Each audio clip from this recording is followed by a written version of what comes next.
Talk about a rude awakening on President's Day. Donald Trump is getting some new polling data fresh out of places like Wisconsin, where his approval is at all-time lows. You just take a look right here at Wisconsin. He has a net negative approval of 19.4%. In a swing state like Wisconsin, Donald Trump's net negative is net negative 0.4%. The people in Wisconsin, like the rest of this country, is livid at Donald Trump's lies, his cover-up of a child sex trafficking ring, his provoking more wars across the world, and just the grift from he and his right-wing oligarchs stealing from the people, depriving people of homes, taking away people's future, literally taking away people's health care to give it over to his right-wing oligarch friends. I'm not sure if you saw this GOP headquarters in Wisconsin. I mean, just to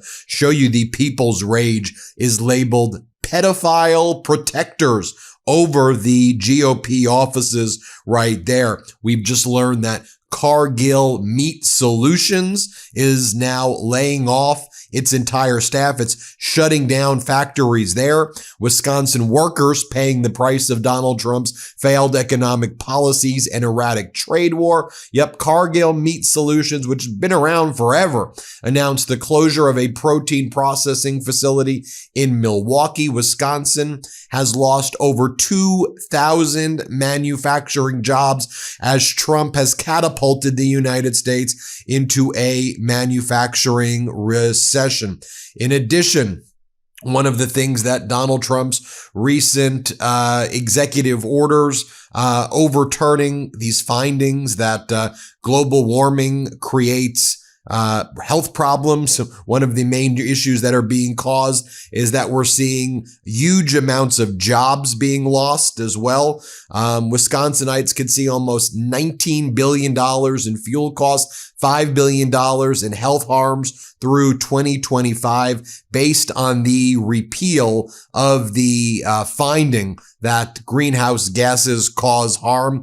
39,000 more asthma attacks, potentially up to 1,700 deaths. I mean, just in terms of the economic impact of what Trump's EPA, which is really anti-EPA and anti-protection, is doing. I mean, Trump's attack on universities like University of Wisconsin, it's crushing the ability of foreign students to transfer or to attend schools here in the United States. I mean, we're seeing a drop, over the past year, about 25% drop of new international students to our universities. And then just take a look at this letter right here that was sent by a bipartisan group right here of farmers and farm leaders.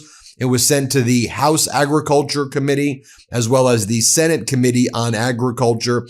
And, you have former leaders from the U.S. agricultural leaders and former leaders from all the top U.S. agriculture commodity associations, biofuel organizations, farm leaders, ex-USDA, United States Department of Agriculture members. Look at this list of people. It's all the top people spanning multiple administrations, Democrats, Republicans, independents. I mean, you have people like the National Corn Growers Association, the Renewable Fuels Association, the National Barley Growers Association, American Soybean Association, National Milk Producers Federation. Who else is on this list? More national corn growers, U.S. Grains Council, Renewable Fuels Association, the Illinois Pork Producers, the Farm Bureaus, in all these different farm states. Here's what they're saying is going down right here regarding the Trump regime. Again, this is not some partisan letter from the Dems or the liberals. This is coming from these bipartisan groups, and it's being sent to the United States House and the Senate Agriculture Committees. We are writing today to express our significant concerns about the state of America's farm economy and the harmful and compounding effect that the administration policies are having on our farmers and on the long-term competitiveness of U.S. agriculture. We are also writing to thank each of your efforts to advance a farm bill and farm labor legislation, your success in securing increase in agricultural conservation funding, and for your ongoing efforts to secure additional financial aid for farmers. We write as a group of bipartisan former leaders of American agriculture, commodity, and biofuels associations, farm leaders, and former USDA officials. We have spent our entire careers working to build U.S. agriculture and are dismayed at the damage that is being done to American farmers. Farmer bankruptcies have doubled. Barely half of all farms will be profitable this year, and the U.S. is running a historic agriculture trade deficit. These metrics reflect a sharp reversal from record farm export surpluses and farm incomes experienced just a few years ago. There are a few tragedies greater than the loss of a family farm, representing not just the loss of a livelihood, but a loss of a way of life for rural families. And again, it talks about all things under the Trump regime. They're causing increased cost of farm inputs, loss of market access as a result of Trump's trade war against the world, weakening international trade partnerships, cuts to foreign and domestic food aid. Just think about it. USAID used a lot of agricultural produce, a lot of produce from American farmers that were just burned and incinerated, and the farmers were never paid. Failure to adequately support biofuels, disruption of farm labor with ICE raids, for example, cuts to USDA staffing and agricultural research. And it says, look, this again, bipartisan, folks, and this is, of course, is crushing Wisconsin, where you have Wisconsin farmers. And this is what the farmers are saying. The policies of this administration have caused tremendous harm to U.S. agriculture, but it is not too late to turn this around. We ask Congress, take the following actions to begin restoring America's farm economy to stable, dependable footing. Immediately exempt all farm inputs from tariffs, repeal tariffs that are disrupting agricultural export markets, pass trade promotion authority to enable the administration to pursue and secure meaningful, enforceable free trade agreements that can be passed by Congress and have the full force and effect of law, direct the administration to prioritize the negotiation of binding trade agreements with countries that need our agricultural products that can help offset other market disruptions. Notice they use the word binding because Trump's making up fake deals that don't exist with random areas, and they're not binding. So no one's actually doing the things that Trump claims they're doing. It's all a fugazi, a fake, a fraud. These bipartisan group of farmers go on to say, encourage the administration to expeditiously complete the review of the USMCA, the United States-Mexico-Canada Agreement, favorably resolve the pending dairy dispute settlement case with Canada, and ensure the USMCA's extend for the next 16 years. Pass legislation to enable nationwide E15 year-round ethanol and sustainable aviation fuel. Pass a new farm bill. Pass farm labor reform, including reform to the H-2A program.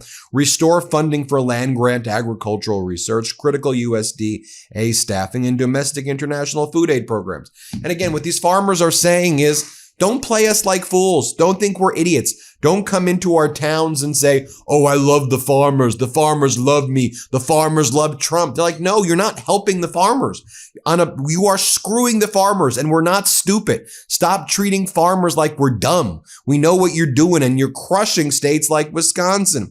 I want to bring in Sara Rodriguez. She's the lieutenant governor of Wisconsin. She's running for governor of Wisconsin against a guy by the name of Tom Tiffany. Tom Tiffany is an ultra MAGA Congress member who Donald Trump is putting in there in order to do more ICE raids on Wisconsin, to attack the farmers of Wisconsin, to do golden ballrooms, and to institute Donald Trump's radical extremist agenda. I mean, Tom Tiffany is Mr. Tom Tiffany MAGA. Look at Donald Trump's endorsement. He goes, we're doing great with the farmers, me and Tom Tiffany, is what he says in his endorsement. No, you're not.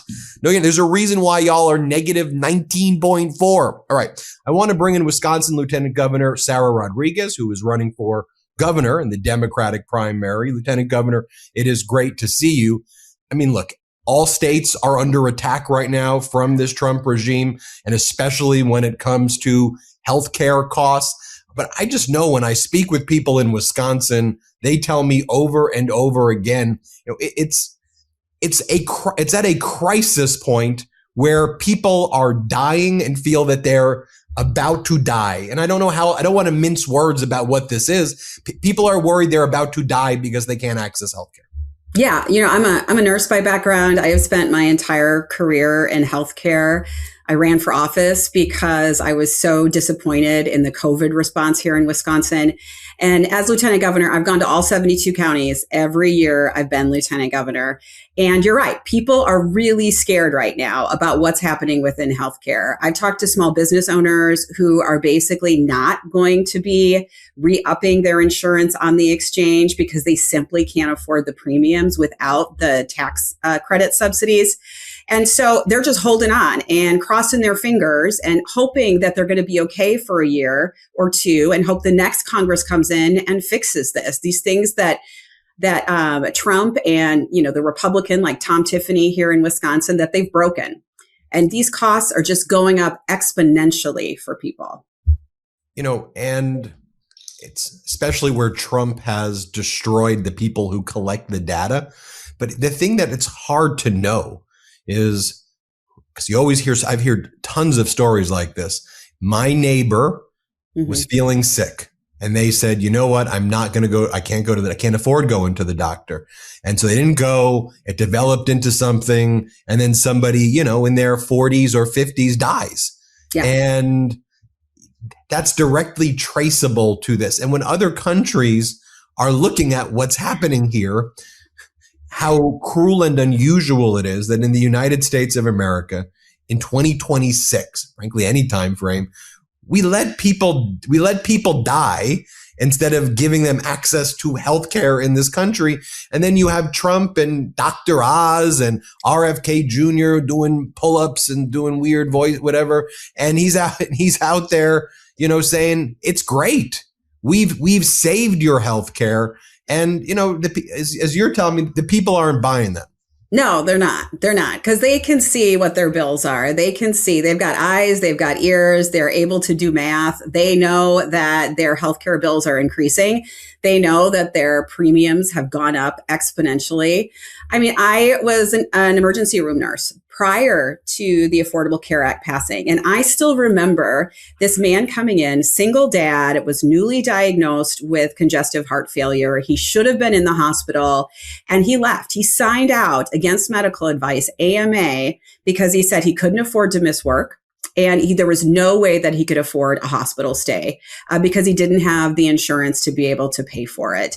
And that's where the Republicans like Trump, Tom Tiffany here in Wisconsin, they just want to drag us back to that era where people weren't able to afford their medications, were not able to afford a hospital stay. And really things that could have been solved earlier with a primary care visit with your doctor now become emergencies because they're not able to access the care that they need. Right. And then on top of that, you have the nursing profession under attack as well. Nurses very vocal after Trump won about RFK. Yep.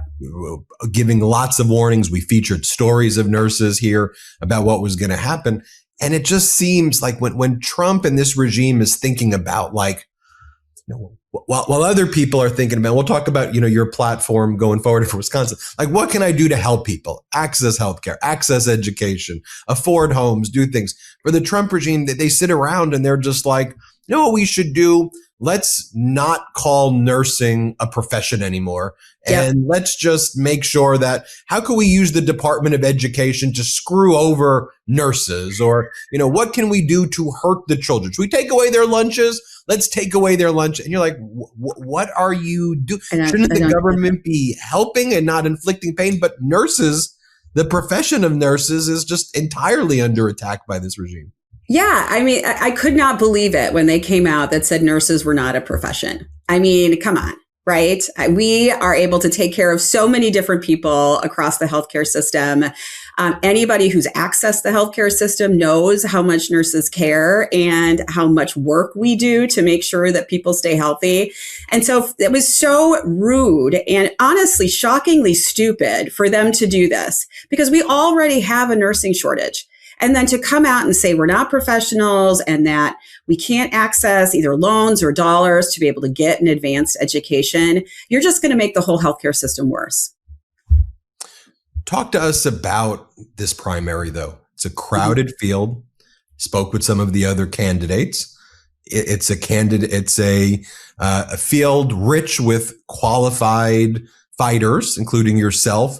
And so as you're out there making the pitch to voters, what's your agenda that you think sets you apart? So number one, I think this is going to be a healthcare election. I think that healthcare is going to be central to this election, and it is such a complicated space. And to have somebody like myself who has worked within healthcare for decades, I think that's going to be a plus to be able to know which levers we can pull to try to lower costs. Secondly, I'm the only one in that primary field who actually won in a red district. I live in Waukesha County, which is not exactly a bastion of liberalism. And I was able to flip an assembly district from red to blue. We know Wisconsin is one on the margins. And so we are going to have somebody in November who can speak to the entire state and make sure we do not have a Republican governor. Because if we get Tom Tiffany as our governor, all that chaos and crazy that's happening in Washington, D.C., that's just going to trickle right down to Wisconsin. And I know Wisconsinites don't want that. So we've got to be clear, who we're going to be picking. They need to be able to win in November.